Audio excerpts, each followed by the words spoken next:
Hey guys, Jay here. Welcome to Models Memories, episode 12. I'm all out of Star Wars title puns, but I'll just say that Clone Wars is better than any movie. Models and Memories is a show about nothing, filmed in front of a live studio audience, and stay tuned all the way till the end to see a montage of painted models courtesy of the EOB Complete community. This is a show where I talk about my painting, modeling, and wargaming experiences from the week, and I end every episode with a story. Now you might think to yourself, Jay, you put out 3 YouTube videos a week and stream every single night. How could you have more to say? Well, I do. And here goes. This week, I didn't do too much personal painting.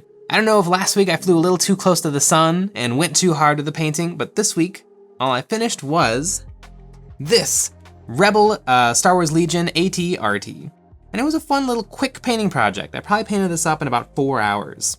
But this was a really fun project to do, especially since I got to do a whole bunch of airbrushing. I did a Zenithal Prime on the driver and the weapons, and then I did a base coat of just a gray, and then I airbrushed a light gray. And before I finished this, I thought it was looking a very, very, very light gray. And I think you can go a lot lighter in color than you think you will, especially if you're gonna be doing a lot of washes and a lot of weathering. Because now I would say it looks fairly gray to dark gray. But it started out, I was like, this is an AT-AT white light gray.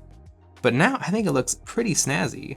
My thinking behind it was this was the Rebels AT-RT, not the Clones AT-RT. If when I build the Clones AT-RT, it'll probably be pristine and perfect because the clones were fresh off the assembly line. But my logic was the Rebels, it's been around forever, and I was thinking about the Rebel Y-Wing and how it has a really nice, shiny, clean cockpit, but then the rest of it is all brown and gray and muddy. And so I built the head of the walker. I painted it nice and white with some nice stripes, and then the rest of it is kind of dull gray, like it's exposed metal. But I think this turned out really nice. And one thing I did special on this model was, bink, I magnetized all of the weapon options. This is the big laser, of course. We all know about the big laser, the Gatling laser, and Gatling laser is a little tight. I gotta shave off a little plastic. This got me thinking because I did want to magnetize this. And the reason I want to magnetize it is I want all my Star Wars Legion models to be WYSIWYG. What you see is what you get. Now, the tricky thing with WYSIWYG, I was thinking about this a lot this week, is does it matter? Because it obviously doesn't. But doesn't it though? I want all of my Rebel Legion models to be WYSIWYG really because what I want to do is I want to make battle reports. And I want the battle reports to be perfect. And so if there is something I'm representing in-game, I want it represented on the model to make the storytelling much easier. And battle reports are one of our Patreon goals, and we're well on our way to achieving it. But once we reach that goal, we are going to make the best narrative, cinematic battle reports you all have ever seen. We have lots of fun ideas. And we're probably gonna be doing a lot of different games like Kill Team, 40K, Age of Sigmar, and Legion. I have always, in my brain, WYSIWYG is important to me. I love when my models have the equipment that they really do have. I like when the melt-a-gun is a melt-a-gun. I like when the plasma gun is a plasma gun. I like when the commander's plasma pistol and chainsword are completely accurate to what is going on with the rules. I think it's nice. I think it's good form. It's nice when the opponent can see kind of what's going on, but it also doesn't matter at all. Like I have this thing where I really want my Space Marines to be perfect in terms of WYSIWYG. I want all of the models to represent the war gear. But I don't really care that much with my Necrons, because the war gear options look so similar. I mean, does a Gauss rifle and a Tesla carbine are both like strength 5 shooting weapons that shoot about twice? Like, is it a big deal? Not really. It's a little bit of a big deal if like your guardsman has a melt-a-gun right next to the tank. That's a big deal. That melt-a-gun's gonna do some damage. But if the weapons aren't that dissimilar, like all of the Primaris guns, they can take, they have the Primaris bolt gun that can either be the slightly longer range bolt gun that no one takes, the slightly more shots bolt gun that no one takes, or the regular bolt gun that everyone takes. All 3 of those options are nearly identical. The only thing different is the scope a little bit and the magazine a little bit. It's the finickiest little piece that you glue on. Is that important for WYSIWYG? I'd say no. But if that's not important for WYSIWYG, what is important? Recently, I was trying to help somebody get into Kill Team, and I was bombarding them with like, oh, well, you know, the heavy bolter, got some really good range on that heavy bolter, but you definitely want to take a heavy flamer. And a melt gun would not be a bad idea either for taking out models with a high armor save. And in Kill Team, it is kind of important because you usually have a couple, you know, a small handful of rank and file guys, but then you have a couple of heavy damage dealers, which are the characters that have the better weapons. And it is important for those guys to be special, but also is it not? Because I'd have a really hard time arguing against just build whatever looks coolest and we'll work it out during the game. It's really hard to argue against that. I mean, there is no argument against it. The only thing I could say is maybe in a competitive situation or in like a situation where you're playing against people you might not know, it would be better to have the models accurately represent what war gear you took in this battle. Does that happen all the time? Seemingly not. Because 98% of games probably take place in people's basements and people's homes. And like the last little 2% would probably take place in stores. But I don't know. WYSIWYG is an interesting one. I would love to hear your guys' opinion on, you know, are you a stickler for WYSIWYG or do you proxy anything as anything? That Khorne Berserker is a Lehman Russ battle tank. That might be a little much, but you know, as a Necron, you know, that Necron warrior is actually a Lich Guard. That might be fine. As long as you keep reminding people. You don't want any of those bad news situations where it's like, hey, is that guy right next to my tank? He's just normal, right? Oh no, that's the las gun. Or the las cannon. Las gun wouldn't even matter. The las cannon, oh, that's gonna take off some hull points. Or that guy perfectly positioned with 3 models within 2 inches of each other. That's not the guy with the heavy scorcha, is it? Yeah, that's the guy with the heavy scorcha. As long as you're making everything perfectly clear to your opponent, you could play with buttons and nickels and it would be fine. But WYSIWYG, a very interesting beast. But it makes me happy and really excited when I see my army as perfect. And everything is exactly as it should be. That guy does have a chainsword relic blade. That guy does have a stormbolter. That sort of stuff I really like. But I don't know if I could hold anyone else to that because it doesn't matter. This week I did a bunch of dry brushing. I actually did a lot of dry brushing on this model, which is something I don't do a lot, but I probably should. It's really quick and it's really good. I wish I took some in-progress pictures of this model, but I was just in the zone, cranking some tunes and cranking some paint. And I washed all of my dry brushes, and I actually dry brushed with the dry brush a little bit wet. And it actually worked really, really nice. Not wet, but damp. Like the bristles were just a little damp. You would feel it if you rubbed it on your skin. And I think that the dry brushes worked better. It didn't give a dusty look. Often when you dry brush models, it'll look dusty. It didn't look dusty at all. It just kind of highlighted all of the little exposed edges. And it looked phenomenal. And speaking of those dry brushes and cleaning them, I got a new product. For years, I've been using the Masters Brush Cleaner and Preserver, which is just soap. And I've been using this for years. This is probably my second tin of it.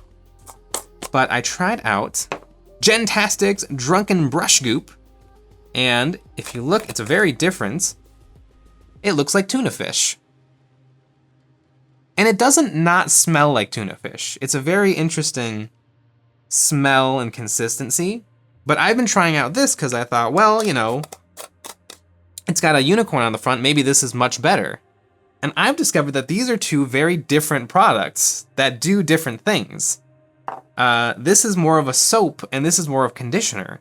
This will get paint off of your bristles. If you wet your brush, you rub it around a little bit, you wipe it on a paper towel, you maybe do that a couple of times. This will take the paint off, but this will dry out your brush a lot. Whereas this product, if you do the same steps for this, the bristles just kind of become shellacked. And that's really nice for preserving the brush. You know, you rub this, you get that perfect point, and then you put it away. It keeps that perfect point for, I mean, I have some brushes I cleaned a week ago, and they still, if you touch them, they're a little mushy, and they keep that point however you move them. And so I actually think a combination of these products is probably perfect. I'd say use this for most of the time, especially for your nice brushes. Use this probably after every use. That way your brushes are all just sitting pretty on the shelf. but this is for your problem brushes. This is what I use for my dry brushes. I always clean my dry brushes immediately after I use them. And I rub the bristles into the soap, so you really get a lather going. And then I take a Brillo pad, one of those little sponges, and I just swirl the bristles, and that cleans it right out. I don't use this on a dry brush. That would be silliness. But yeah, I think both of these products definitely have a place. I was very surprised. I was thinking this is gonna be my upgrade from this, but now I'm like, I need both. How did I ever get by without both? It's very interesting. Gentastic's Drunken Brush Group and the Master's Brush Cleaner and Preserver. Very, very interesting stuff and very interesting smells. I'd say both of these should be in the toolbox of any painter who cares a lot about their brushes. And speaking of trying out new products, I tried out another new product. I've been eyeing these for a long time and I just never pulled the trigger. These are sanding twigs.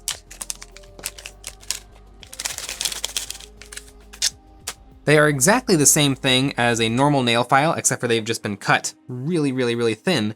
And these are fantastic. I think I'm gonna be using these all the time. In building this model, I use these a lot because these Star Wars Legion models are a little rough, especially if you're used to like a 40K model. Sometimes there's some sprue bits left over. Sometimes the seam isn't perfect. Sometimes there's a little bit of mold line. And these legs are kind of wonky, and I had no problem just running this over all of the leg and cleaning it up really nice. I did use a regular nail file to blast away some areas that really needed some cleaning, but I really like these twigs. I was working on some rhinos, and there was a moment where I had to get inside of a hole, and so I just took my scissors and cut a small piece of this, and then I held that little sponge, and I could sand perfectly right where I wanted inside of the little hole. It was great. I love these.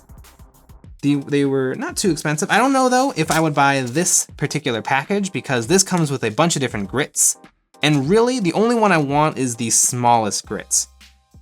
There's no markings whatsoever. There's no instructions. Doesn't say what grits anything are. But 5 packs of 20 sanding twigs. But I guess that the smallest grit size is probably 100, and then they just go up from there. The blue one is clearly a 60 grit, but these are really, really helpful. I actually want a big build project now, just so that I can just go psh, just blast away some of the edges, because these are kind of fun, and they can get in there. For years I've been using a nail file, and you get used to the amount of room you have, and so you nail file, switch to the hobby knife for that detail. But this is gonna let me get in a lot deeper with my sanding, and I won't have to bring out the hobby knife as much. So very neat little product. I think this is gonna be one of my Oprah's favorite things. Really like these. This and the brush cleaner. I should try out more stuff. How do they smell? They smell like plastic. Not as much fun as the brush cleaner. On this model, I also tried a lot more with weathering powders.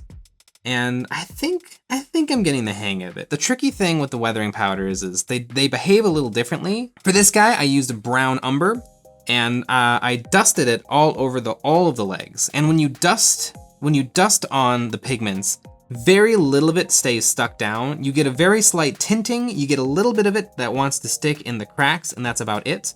So I took some Elmer's glue and I watered it down on my palettes. And then I slopped on the watered down Elmer's glue. And then I took another big brush and I stippled on some more weathering powders. And it did kind of clump up and stick around a little bit. I don't know if it's perfect. What I normally would do if I want clumpy goo or clumpy dirt stuck to my model is I would break out something like a Vallejo texture paste, and I would stipple on, and it would give a very, very subtle grit. But it's a lot of grits. In this scale, I mean, that would be caked on mud, and I wanted something a little bit more subtle. But I was worried that if I kept caking on the pigment powder, it would just have brown feet, like perfectly pure brown feet, and that wouldn't look right either. So I don't know if I hit a nice happy medium or not. I think maybe I'll have to do some more experimenting. Maybe I could mix pigment powder with some texture paste or with just sand to see if I could build up a little bit more body to it. but it is an interesting beast. I really do like effects paints. Especially when I get to just slob them on. With these Star Wars Legion models, I'm kind of giving myself license to do anything. And it took maybe a minute or 2 minutes to put on the pigment powder, and it really brought the model to life. I love stuff like that, where it's easy and it looks great. I mean, it's easy and it looks great. What more could you want? I'm trying out a new thing with the guns that I'm super happy with, where I'm just using some watered down dark blue paint and a wash. Usually I would just go gunmetal, but now I'm using kind of a blue, and that actually does make it look more like a gun. I'm really liking what these Star Wars Legion models are letting me do. And I'm actually really excited. I haven't painted a proper 40K model in a long time. I'm painting one right now on our live stream that we do every night. But I'm painting it perfectly, where I am going hard on highlighting everything, doing everything with a brush, and it is wonderful.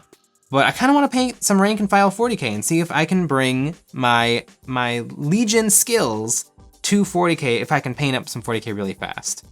Now, I think part of the big reason why Legion is painting up so fast is because the models are small. I mean, this is smaller than a Sentinel. But yeah, I'm really excited. I'm really excited to get to paint some 40K. So, Star Wars Legion miniatures and new products. If you like this kind of content, the best way to support us is by becoming a member of our Patreon. Over there, you'll gain access to some behind the scenes, voting on what models I paint live on YouTube, a live hobby hangout every week, and more. So even though my finished pile might be a little bit light this week, I think it was still a really good week. And now it's time for that story.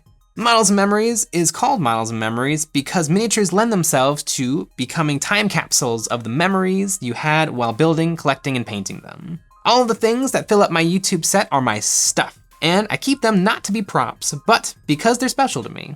And so this week, the story I want to tell is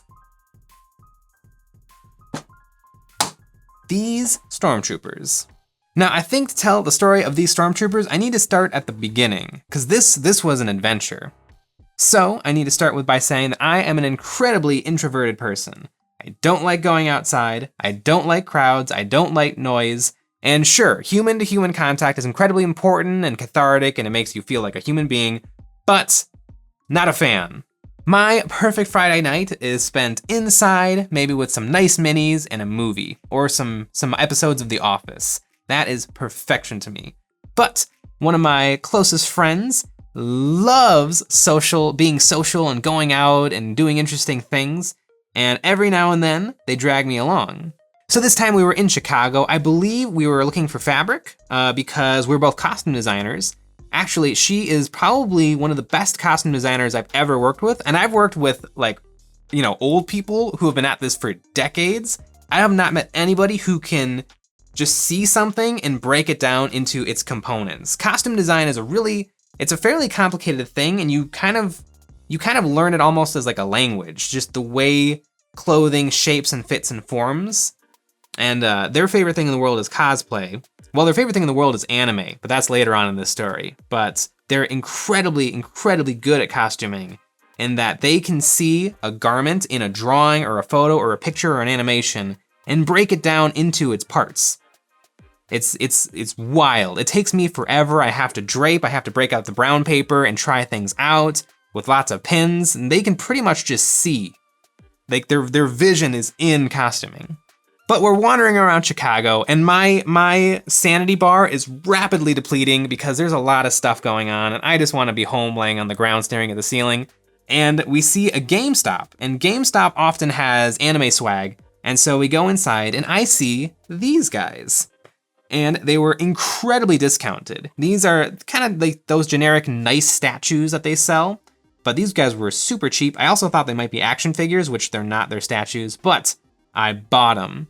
And it is a reminder of my friend and her amazing abilities and her just the amazing bottomless energy she has, which is incredibly impressive. But they just remind me also that I have to say yes to things and go out in public and be a human being, and how that is rewarding and a good thing to do. But I really do like these guys. They're kind of fun. They're both identical except for the arms. And I've been thinking about repainting them. They're all right, but I wouldn't mind touching them up a little bit, making the clothes a little bit grungier. And there's a thing from Revenge of the Sith, the clone, I wanna say clone commando, but it's not a clone commando. You could play them in Star Wars Battlefront 2005, but they have kind of a burgundy colored soft parts and then gray armor. And they have the one you could play in the game, it had a shoulder-mounted chain gun, which was epic in-game. You unlocked those special characters if you got a good enough kill streak.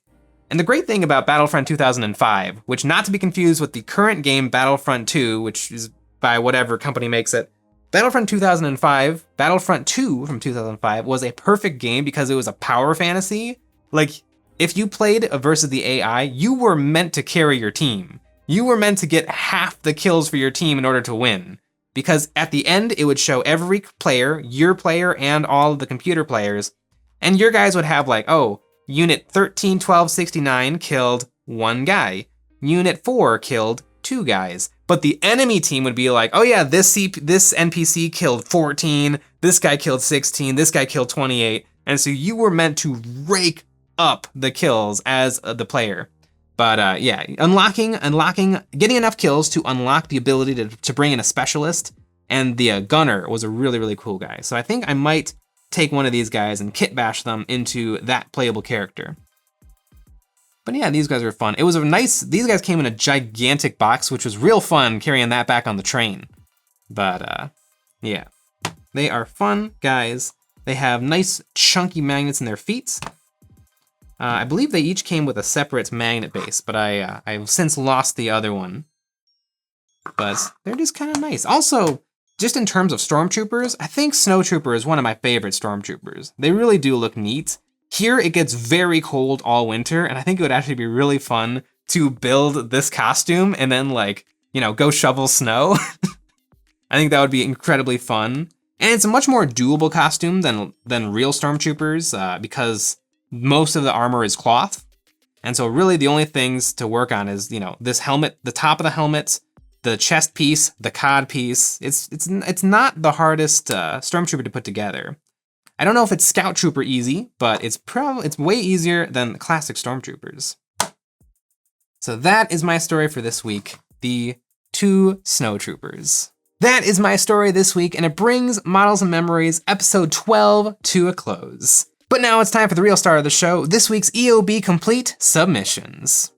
We put out a challenge to our community to send us before and after photos of their recently finished models to be immortalized in our videos. If you want to join in the fun, you can submit a before and after photo of your painted mini to our Discord server, which you can find in the description below, or you can post it to Instagram with the hashtag EOBComplete. Without further ado, let's look at and get inspired by what the folks have finished this week. A Guardsman by Just Make Stuff, Elves Fighting Werewolves by Power, a Terminator by Muckle, a Tau by Flinty, some Scarab Swarms by David Spitzer, a whole Space Marine Army by Jasuchin, a Primaris Captain by Gare, a Terminator Chaplain by Blue Vincheese, a Primaris Space Marine by Comrade RC, a Grey Knight Grandmaster by Feeble Blobber, a Medusa by Cyrene, a Custodes by Nazazu, a Chaos Hellbrute by Not So Pro Painter, a Magma Droth by Bowcaster, some Blight Drones by Tweepler, a Necron Cryptek by Brett S, a Primaris Captain by Chooch7097, some Necron Warriors by I Quit SC for This, a Squad of Immortals by Steam Geek 01, some Ideneth Deepkin by Talkative Turtle, a Squad of Primaris by Phalanx, some Assault Intercessors by Melonface72, a Gnome by Mario Sack, a Nightbringer Proxy by Beware Pamperchew, a Noise Marine by Lookout Science, a Dwarf Warrior by Sev, a Goliath Rockgrinder by Decimation, and a Void Dragon by Civilian Waffles. Congratulations to everyone for a job well done. It's no small feat to get paint on minis, and you all should feel really proud. Nothing gets the hobby juices flowing like a finished project, and we all thank you for sharing your work, motivating us and the hobby community to paint our plastic. Thanks for sharing.